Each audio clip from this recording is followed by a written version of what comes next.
Jirard, the Completionist on YouTube. I'm Peter. I'm on Random Encounters, also on YouTube. AJ, it's me, AJ, and I'm from Random Encounters as well. We got an empty chair here, so if one of you guys wants to come up here. We're waiting for. We're missing. I'm texting you. Okay, Andre. I'm afraid he got attacked by fans. Somehow didn't show up. He was here. We just saw him like 5 minutes. I swear he's real. I've seen him on the internet. It's visual effects.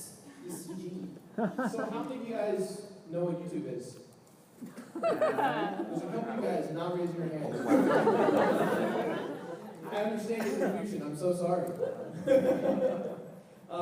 Yeah, well, how do I start this? Well, AJ was going to. Yeah, go ahead. AJ, you are our moderator. Okay. Today I'm the moderator. So hi. I'm moderator. AJ, I'm AJ again. How many of you guys have a YouTube channel? Okay, a lot of you already are doing some YouTube. There he is! There he is! For our fourth Ninja Turtle. With the shirt. I'll let him introduce himself. Oh, he's down over there. Hi. Hi. Food truck food. They don't do that really fast. Sorry. Hi everybody, I'm Andre Meadows with the YouTube channel Black Nerd Comedy. Thank you, one viewer. So I do weekly rants, reviews, and commentary about nerd and geek culture, particularly love for nostalgic culture, 80s and 90s, cartoons, movies, TV shows. Pretty much everything's being rebooted nowadays. My childhood continuously gets ruined every single week. Just wait for the Super Mario version of it. Yeah. Wait for the Super Mario reboot. Are we Yeah, it's Sure. What? I love it. Wait, what? All female. Maria and Regina.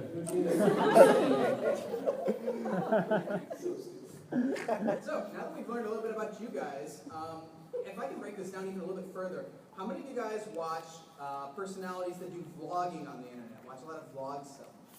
Okay, a good portion of you. How many of you watch Let's Plays and gameplay footage? Yeah. All right, a lot of you guys do that too. And then let's go one step further. How many of you guys watch either music or sketch comedy?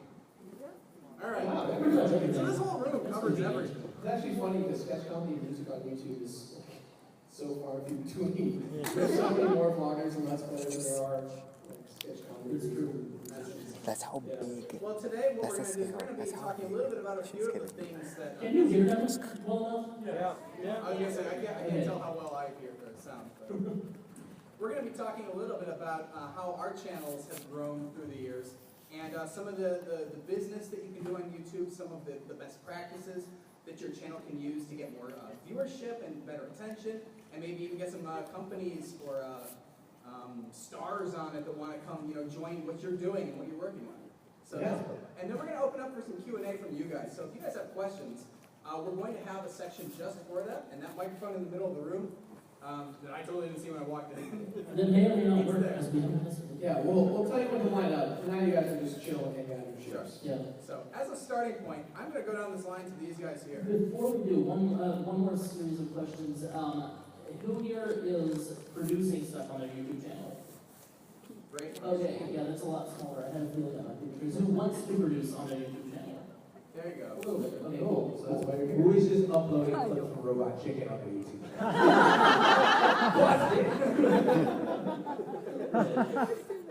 All right, cool. So as a starting point, if I can, I'm going to ask each one of you, we've already outlined what each of you guys do. So now I'm interested for their sake as well. What made you guys start on YouTube? What made YouTube the platform to go start a channel on?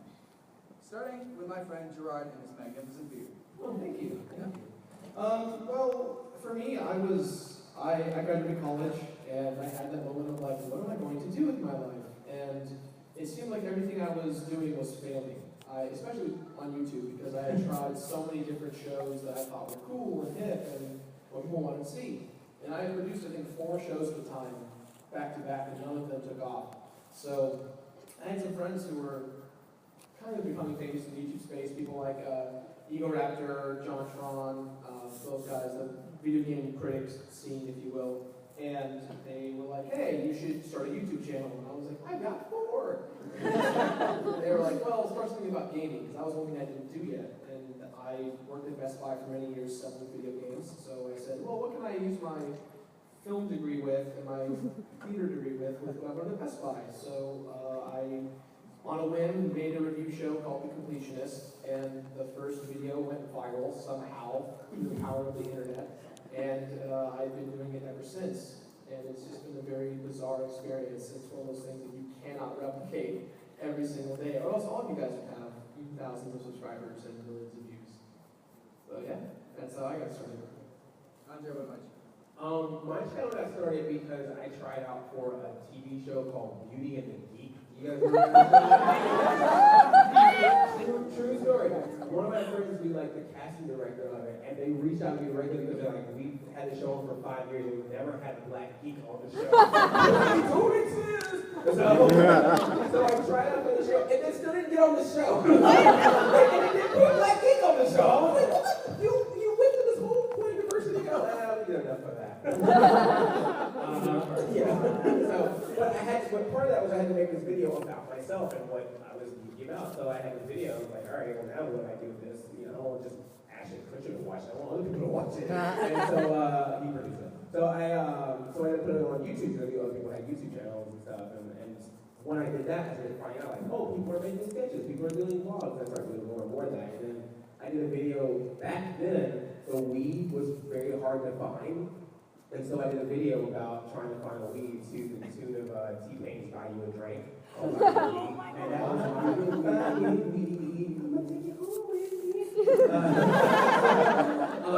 and that's the video that got on like all the video game blogs and websites and kind of got it going.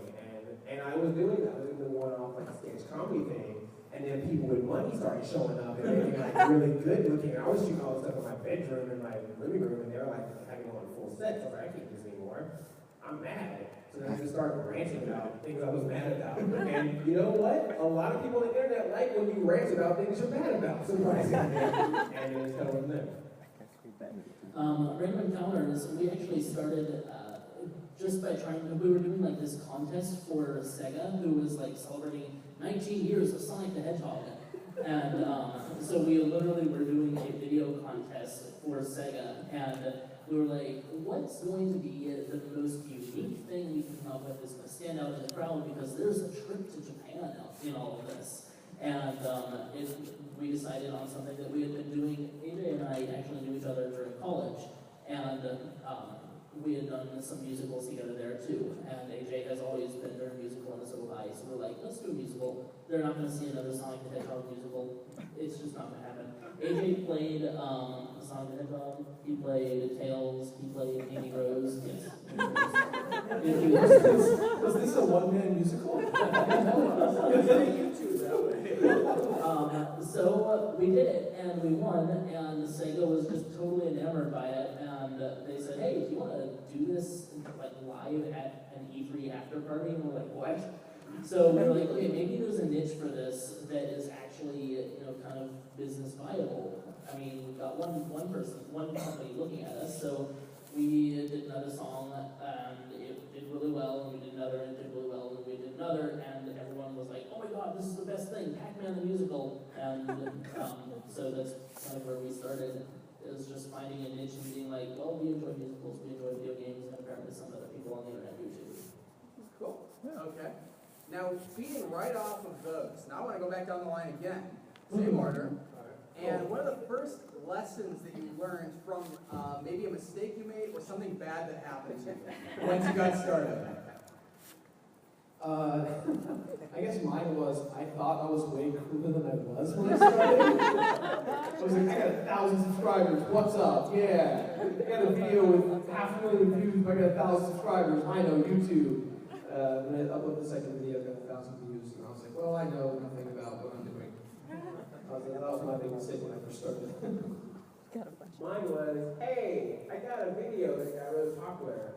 Rather than make something right after to keep people entertained, I'm just going to wait a few weeks, let that marinate, and then make another video like a month later, and that was the worst mistake. And I made that mistake a couple of times, and then I finally went like, oh yeah, the internet you will learn quickly that internet time is its own speed. It's much faster time. A week is a month is a year. And a month, 2 months is you're dead. Yes. So that was definitely a thing I learned. I think we've learned the same lesson basically.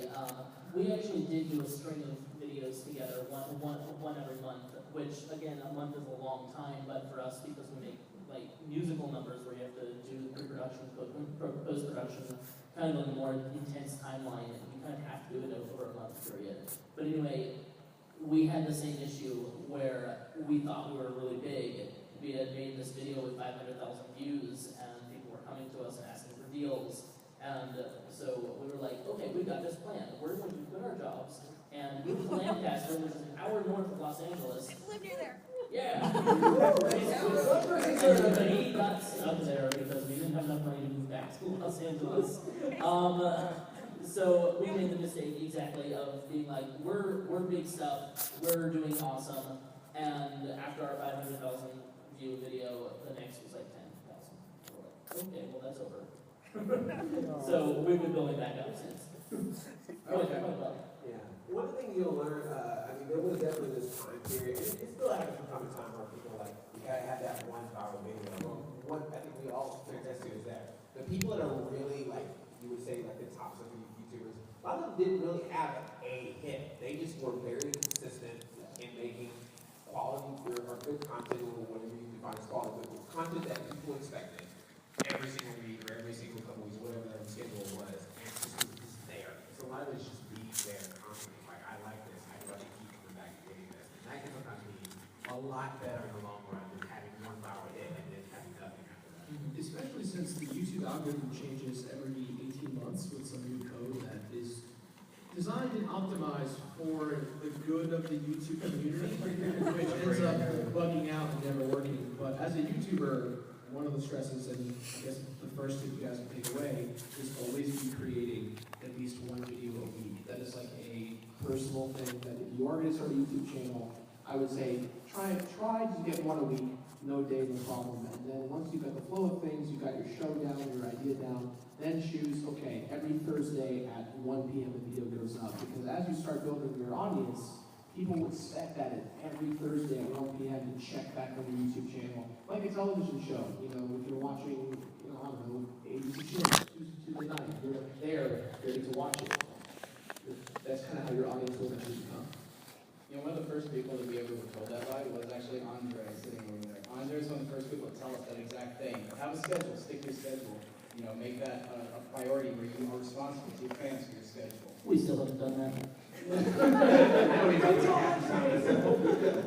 then also, be realistic though. Like, if you're going to create this 45-minute show every single week, you probably shouldn't do a 45-minute show every single week. Start with a few minutes. Start with 10.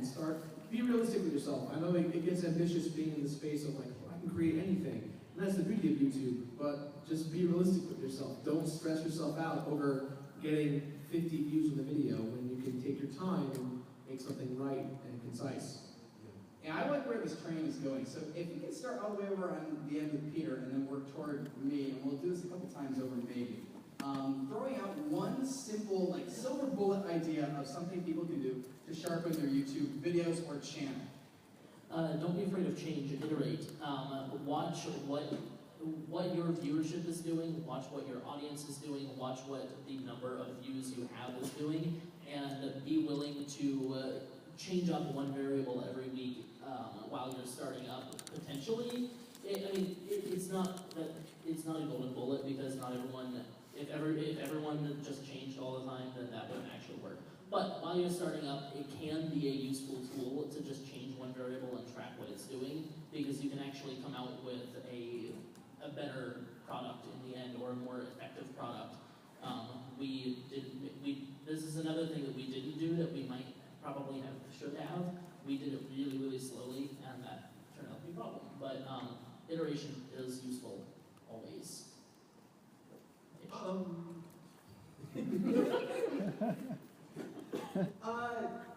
Find your voice, I think, is one of the biggest things you can do, especially early on. Formats, change, experimentation is something that's going to happen, as we just said, with how YouTube works. But if there's one thing you can keep consistent throughout all of it, it is your voice. Particularly now because there's so many people who are just like, I want to jump on YouTube, be big.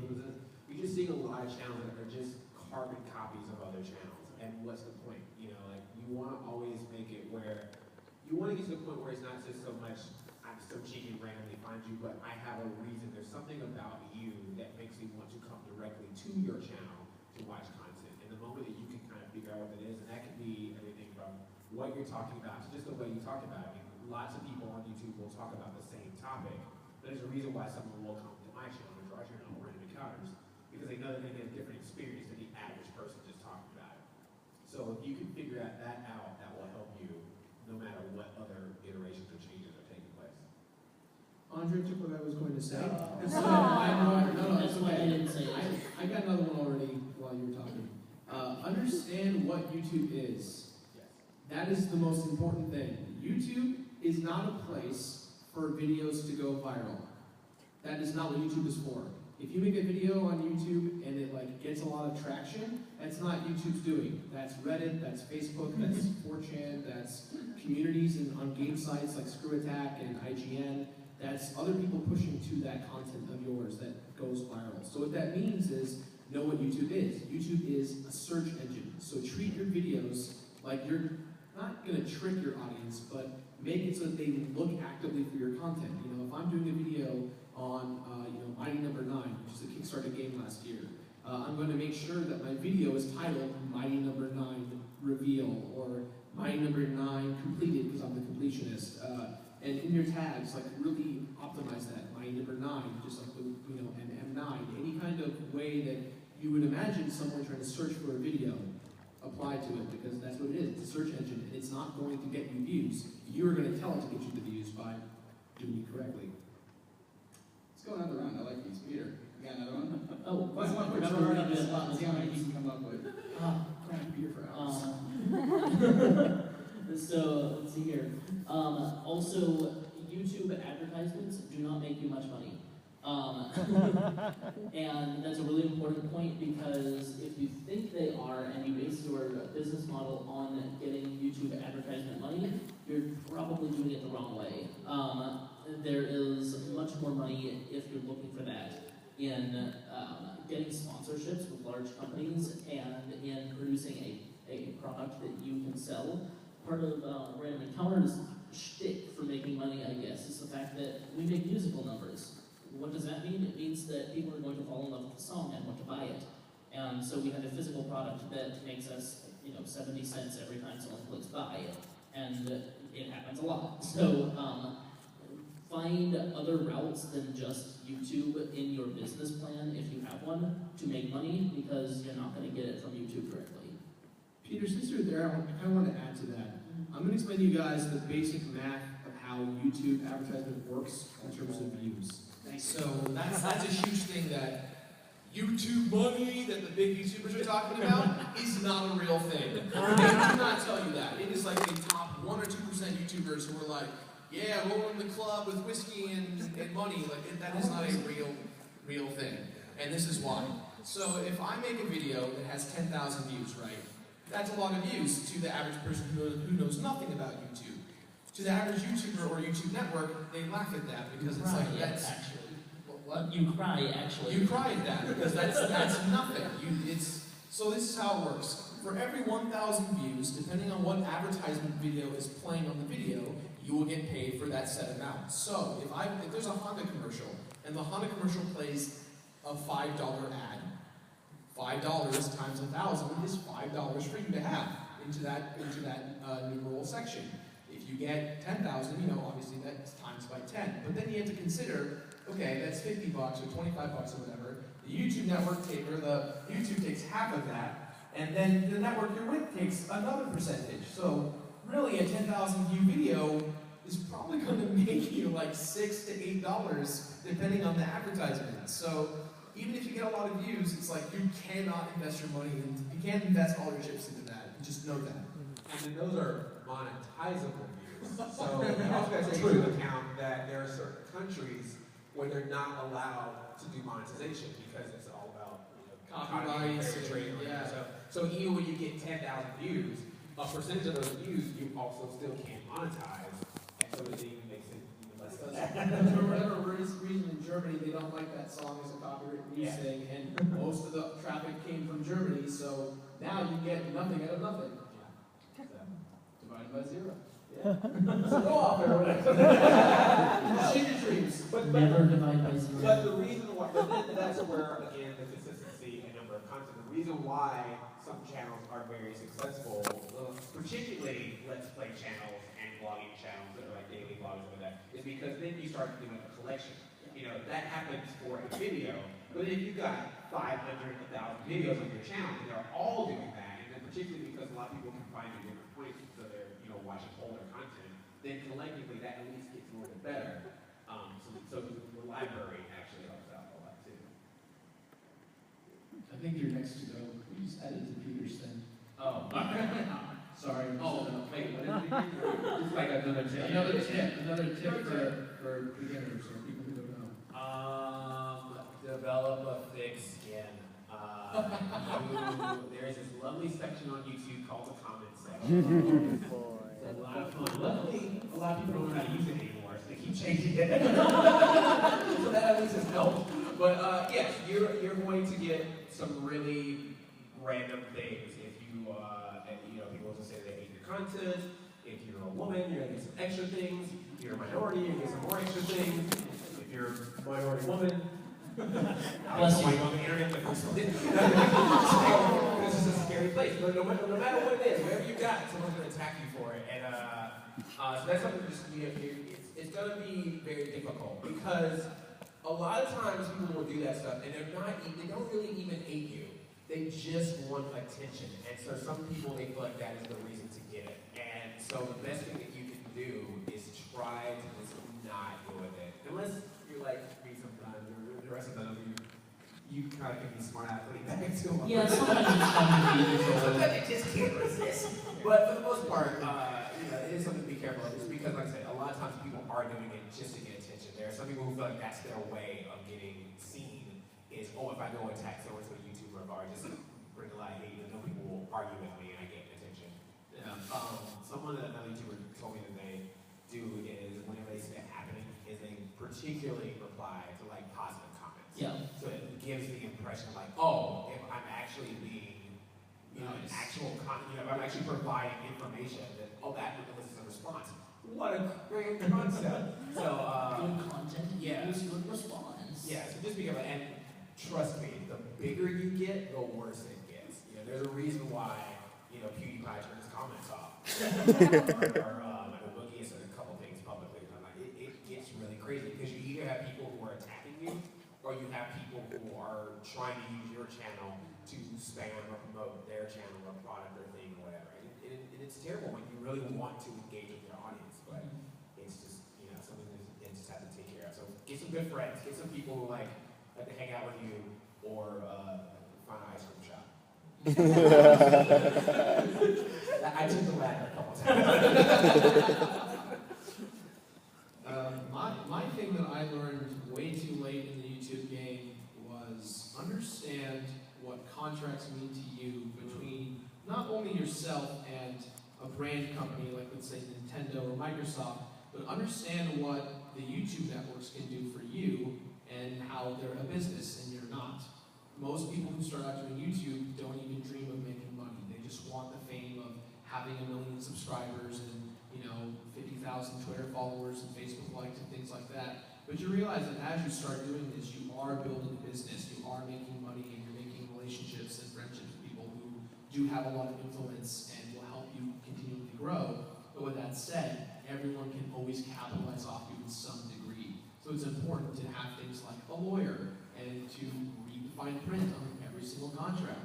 You know, it may seem great that they're going to pay you $100, but where is that $100 going? Is it going to everyone when you're getting $10?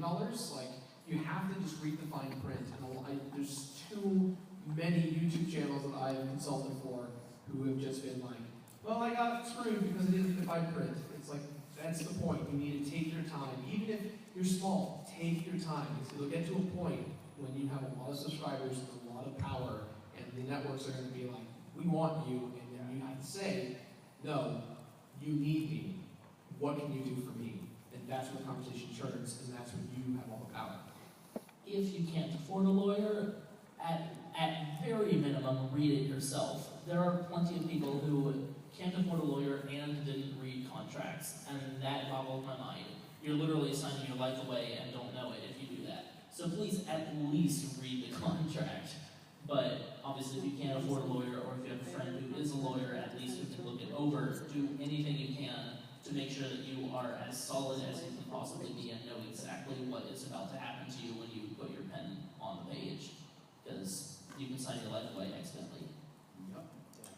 Okay. And then different realm, but same kind of concept. I would say this also goes with collaborations. When you're doing collaborations, or if you want to do collaborations with people, kind of know when the right time to sort of reach out. Because I always say that's a mistake that I made. I think I jumped and tried to talk to people who I respect and who make great content very early on in my YouTube career.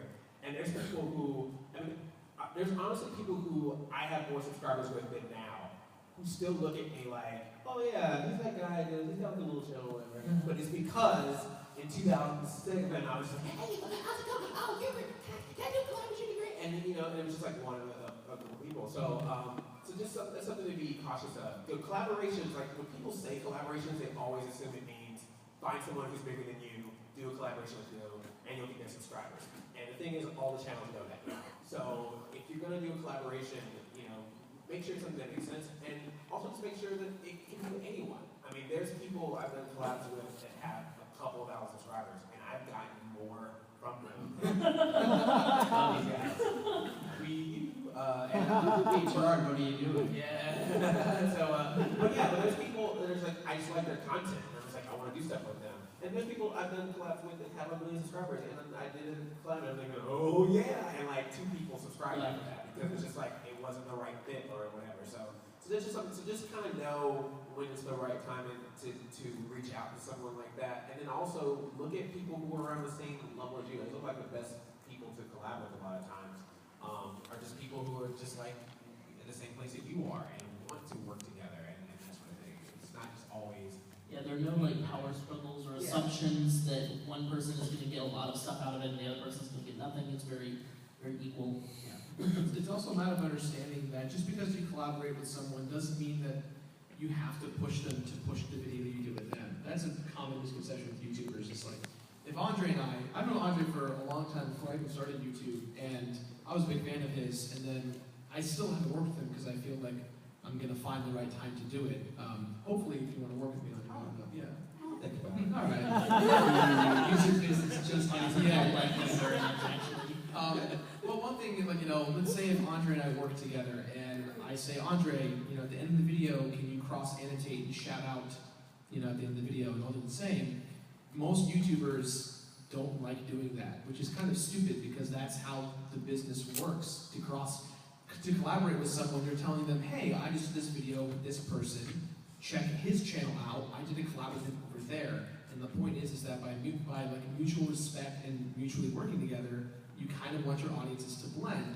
And I've seen a lot of YouTubers who just are like, oh, well, I did him a favor, so I don't need to like shout it out or push it. And it's like, well, if you don't do that, then what's the point of working together? Because we're trying to help and promote each other. And if you're not going to do that, then we shouldn't be working together.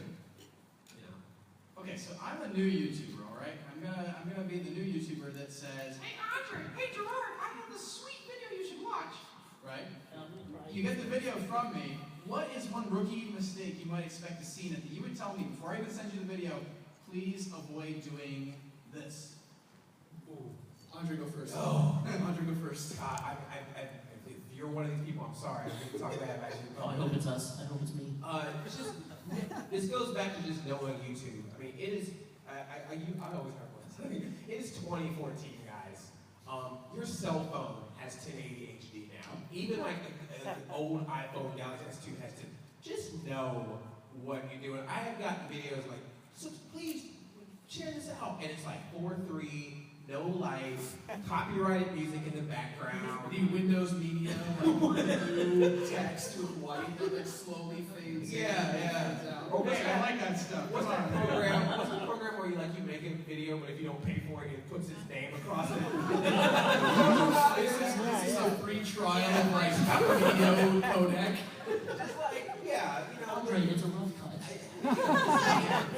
It's just, and I'm not saying this. I mean, look, we all gotta start from somewhere, and this is by no means I'm saying go spend a bunch of money. I mean, you one thing you'll learn about YouTube is you can be very creative with a little bit of money. There's a way that you can make your videos look awesome, sound awesome, whatever, with like next to nothing in money because technology has just gotten that way. So I would just say learn that. But the bar hasn't been raised high. I mean, we've got, CBS, NBC, all the major studios have divisions now where they're basically trying to do what we're doing, with tons of money behind it. Not to mention people who've been doing it for so many years, not tons of money behind it. So there's just a bar has been raised. So just kind of know that, hey, if you want to send something, particularly to someone who's, a bigger YouTuber, that this is the thing that's going to hook them in. This is my best stuff. This is my, quality video, and they're going to just love this and be able to work with it. And then just kind of leave it at that. But yeah, know your tech. Know your tech. You want to go next, Peter? You want me to go? Okay, sure, I'll go. I might take your thing. Go for it. I'm here. I'll figure it out. I give you free reign to take my idea that I didn't tell you about. Sweet. So, don't do 30-second branding intros. Those are very dangerous. They're very tempting, especially with all the fancy tech we have now where you can make awesome stuff in After Effects and do cool things. It's very tempting to make an awesome looking 30-second intro. Probably not a good idea. Some people can get away with it, but some people can. Most people can't. Congratulations, Jirard. Thanks. I want to do like an 80s sitcom, like, it is the Like family style? Nice.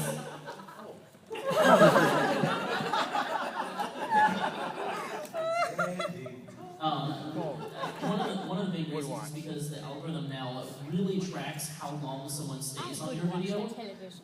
So if someone watches your video for 20 seconds and hasn't gotten into the content and so they click away, your one view becomes way less valued than if someone else has like 3-second branding intro where it's 3 seconds, okay, now we're into the content, and they watch for a full minute.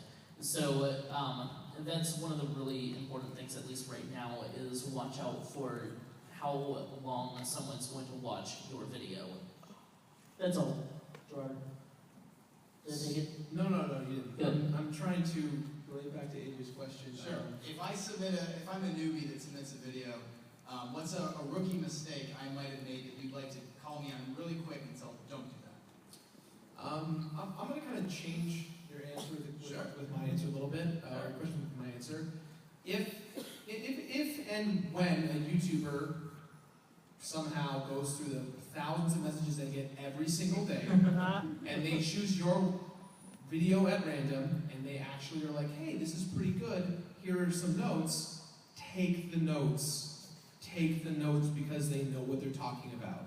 I've had a lot of YouTubers, I did consulting for a long time to make up for the means, because YouTube didn't make money on smaller YouTube channels, and one gentleman paid me a lot of money to consult on his. And he was so set in his branding and like how his animations looked and how his style was, that no matter what I said, he was like, well, you're wrong. You're obviously wrong. What you're saying is not working. It's not what I want. And I go, well, that's fine. You can be stubborn about it, but understand that that's the reason why. These reasons are why your channel may not be doing as well as you want it to. You have to be open to change and also open to understand why the space is so big and why the people who are doing well not only are doing well, but they're still doing well and they're growing projects and they're now producers with 4 or 5 other YouTube channels because we understand how it works. And just be open to change. That's like the biggest thing I can say to a new channel when they ask me to look at their videos is you have to understand, I'm saying these horrible, mean things to you, not to hurt your feelings, but to try and open your eyes as to why things aren't the way that they should be and why you can do things to improve. And to quickly, because I don't want to open the floor, but that also applies if you've also had a channel for 3 or 4 years, because I have the same issue that you have with people I've seen do content for a while whose channels are kind of going down, but don't understand that the YouTube of today is not the YouTube of 2 years ago or 3 years or 4 years ago, and don't want to accept that they need to do things a little bit differently. So, They think that they're special and that they're different. And it's like, well, it's a computer. yeah. Robot does not care. Consistency.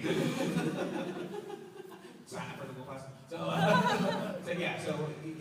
Change, being open to change. YouTube, information about YouTube is so much more prevalent now than it's ever been. So they have their own blog. There's tons of websites that focus directly on YouTube content. So just really, it's just like with any other craft. If you're going to be part of the craft, you need to know the environment that you're in. And you know that it constantly changes. The more so is the internet.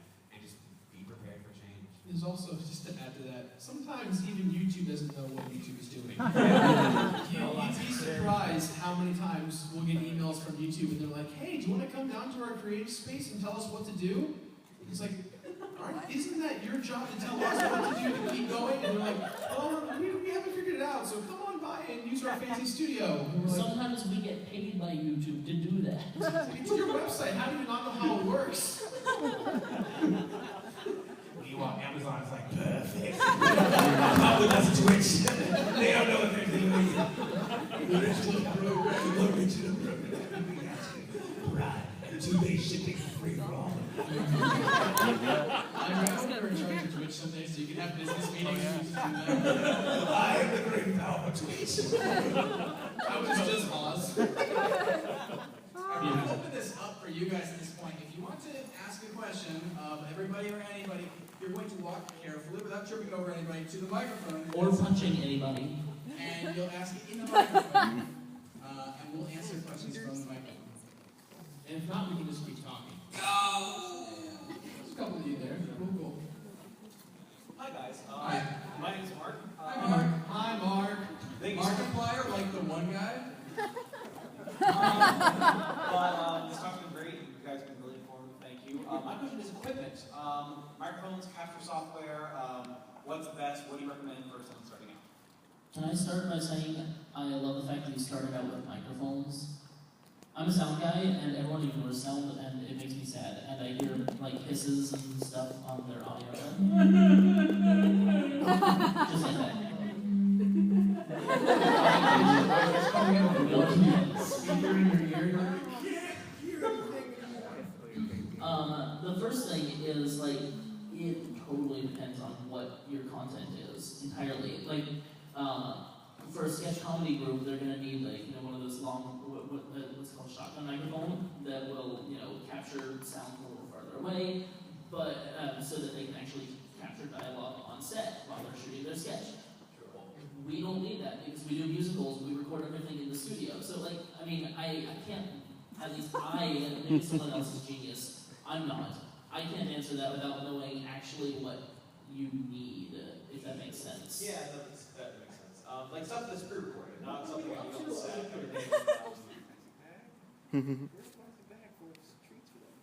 Oh, you brought cheese for everyone? Is that right there? These guys asking questions. Oh, okay. There, it's right there. You already gave it away. Yeah, so for microphones, it'd be stuff for like pre-recorded sorts of things. Okay. Voiceovers. Exactly. Did you say pot stickers? I did. Oh. Can you have pot stickers? I mean, yes, you can have a pot sticker. I mean, I think I went to film school. You got it, right? Yeah. One thing I would always say is digital SLR cameras. DSLR cameras are like the thing to do nowadays. They're so affordable. They're in HD, 1080p. They look awesome. Even if you don't know what you're doing, they will make you look really good. And they're pretty cheap depending on where you look. You can get a good DSLR for like $500, a basic kit. And that will do more work for you than needing even a light kit because they have such great sensors inside to control exposure and focusing and things like that. So I always say the Canon T2i is like a really solid, that was like the vlogger camera back when YouTube first started. Now there's like better versions of it for cheaper or for, you know, a better package price. And then, I'm not a big sound guy, but Sennheiser makes really great microphones for both voiceover and for the field. And then if you're doing video game capture, if you want to be a reviewer or a let's player, you can get an Elgato. They're about $120. They do, depending on which one you get, they do HDMI, they do component, composite. They're a really great price. And for probably less than $600, you can get a nice setup going, depending on what you want to do. I am a sound guy, so I can hit that. I can hit that part. And the answer is, at least to me, a lot more broad.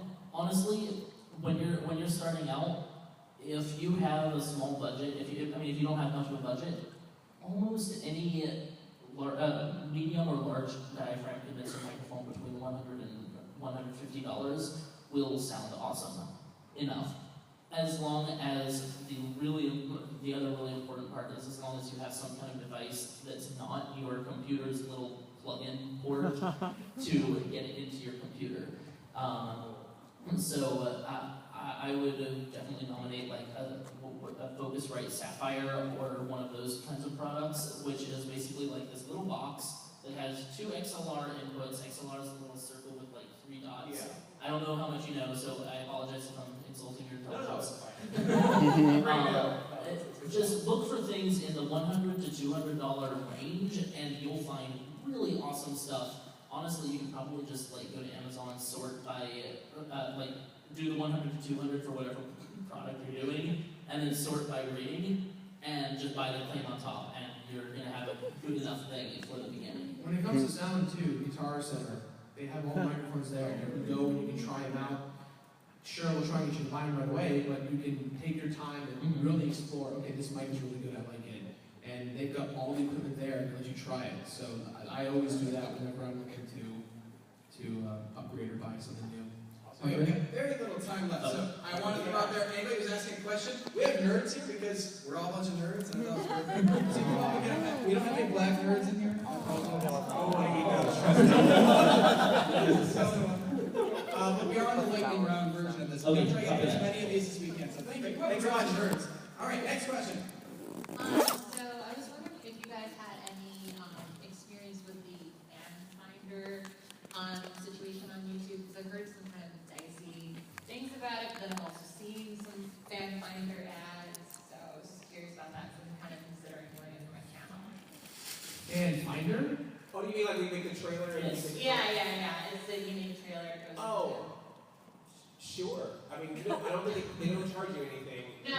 It's just a feature you turn on. So if you got it's basically you make like a trailer, and then you can tell YouTube to Run that as a pre-roll ad. for people that they think would be good for your content. That's interesting. Yeah, Yeah. I would just, I don't know what the pricing thing is, but it's I mean- free to turn on. Why do people like they don't see it happen? Like we're using that program. Our trailer that we cut in the very beginning was doing really well. Our analytics was saying your trailer is doing great. It's bringing in lots of people. And now it literally says in big red letters bad on our analytics page, and we're like, the biggest reason I think for that is because our content, our schedule, everything has changed, and we haven't gotten to update it. So it will take upkeep. That's really all I can say is kind of monitor it. There is a thing in the analytics to tell you how well it's doing compared to other people's fan finder trailers. Monitor it, update it, iterate, which we are not doing. All right. Thank you. Yeah, it's a nice idea. Come on up. Thanks for Next one. Lightning round. Remember, lightning round. Sorry. I'm Tyler, and I was wondering, I was going to start doing Let's Plays, and I was wondering, like, what do people want most out of Let's Plays like now? Like, do they want comedy? Do they want really serious? Do they want straight to the facts, like achievements? Like, what do you think is like the most desirable out of like what people want? The problem with the Let's Plays right now is that Everybody's doing it. everyone's doing it. But this is the thing though, it's not that everyone's doing it, it's that we had a group of Let's Players who weren't anyone else but Let's Players. And then now all the vloggers have become Let's Players. All of the hosts of shows for networks are Let's Players. Anyone who's a personality has become a Let's Player. So it's kind of hard to break in as a fresh, new Let's Player. I mean, the only two that I can think of that have risen beyond those walls are Markiplier and PewDiePie, and then with reason because they both have a lot of charismatic elements going for them, and they've had a long push.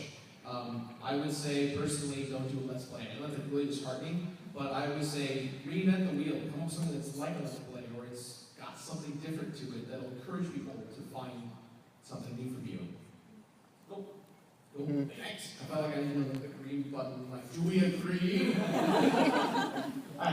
Hi. I just have 2 questions. Yeah. The first one's about monetization. You said that you can't really make much money off the advertisements anymore. So what do you do in terms of monetization for videos? Because I am looking at trying to launch a channel relatively soon. I'm looking at some of the business model. So I do want to monetize, obviously get better equipment primarily, and also to pay people as well. So it's not just me, but feel like my friends. That's one of my concerns. My other thing is I basically have almost no money to start this. I'm going to equipment I have on hand, which is a few webcams and a few basic pieces of equipment, but in terms of software, what is out there that's basically free or almost free that's really just better than Windows Movie Maker at this point? There's nothing better than Windows Movie Maker. That's, in terms of free software, I don't encourage pirating, but if you did one Google search. I mean, Adobe, if you have a day job, Adobe CC is $50. If you're a student, you can get a student copy through your portal any day. I did that for Adobe CS Creative Suite. I paid $50. Any kind of student, or maybe film student, or? No, usually any kind of university, especially if you buy through the website, depending on your school. Community college count for that? Yeah. What's that? Community colleges. Yes. Okay. Go to your career center and ask them there, because they will help you. They're designed for that. And then regarding monetization, I mean, it monetizes just not very well. So wrap it into your business plan, but find out how much money it's going to bring you and keep that. Just keep that in mind. Have you guys made a living off of this, or have you? Really? I'm still working a day job. Andre and I are full time, but the biggest thing is that back in the day, monetization was impossible for gameplay channels because the networks only picked a few, and then the networks thought they could get away with it by signing a whole bunch, and that kind of granted immunity. And then until last October, they changed the algorithm so that no one was safe ever again. So it's kind of the thing of if you do create, content with copyrighted stuff, you should get really big first before you try and monetize, or else you're going to get copyrighted shut down immediately. Or 2, sign with a network that it has a particular clause against that for your behalf. Because there are networks that will cover you under their copyright umbrella and they will go back to you. And do networks help you make more money as well? That's a different thing. Basically, don't sign up unless you beat into the company. When you've got thousands of followers, subscribers, and views a month, that's when you can start considering a network. In the meantime, slow and steady by yourself. And equipment-wise, I mean, just a decent, like, even if the budget for the cameras, maybe like $60 at the most, even less, what would be good for just a phone? You have an iPhone? I got an Android. Good enough. Use it. S4. It's all you need. Oh, just point it. JDP, yeah, you're Just good. a headset and Hold it this way. Yes. Alright, we got one big one. We'll try and do 2 more questions. Let's do it quick. Yeah. Alright, my questions are pretty quick anyway.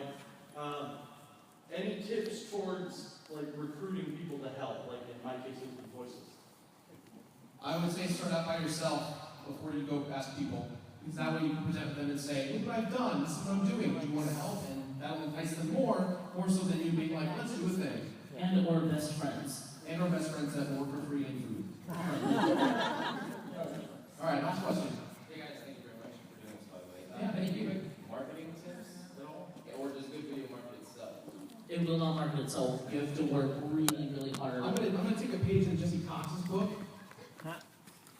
Advertise like a shameless whore. And do not worry about who says what. I kid you not. If you do let's say you do a video on a certain game, and there's a community fan site about that game, like World of Warcraft, go to the World of Warcraft forum and post your video about World of Warcraft, and just have a conversation. Don't spam it immediately, but just leave it there and say, hey, if you like World of Warcraft, you're gonna love my World of Warcraft video. Also, are you guys on social media? How much does that matter? Social media helps out a lot.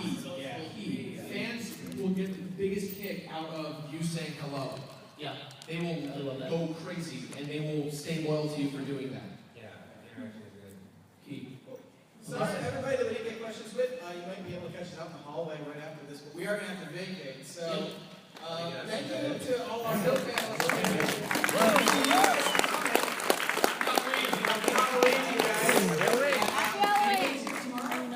I know Random Comments right now. Are you paneling tomorrow? I'm on a Geek Keep It Hot panel at 3 o'clock with Chris Gore, and we're doing I think it's male versus female geek trivia. Awesome. So make sure you come see those, and if you want some nerds, we got them up here. We're going to give them away. Thanks.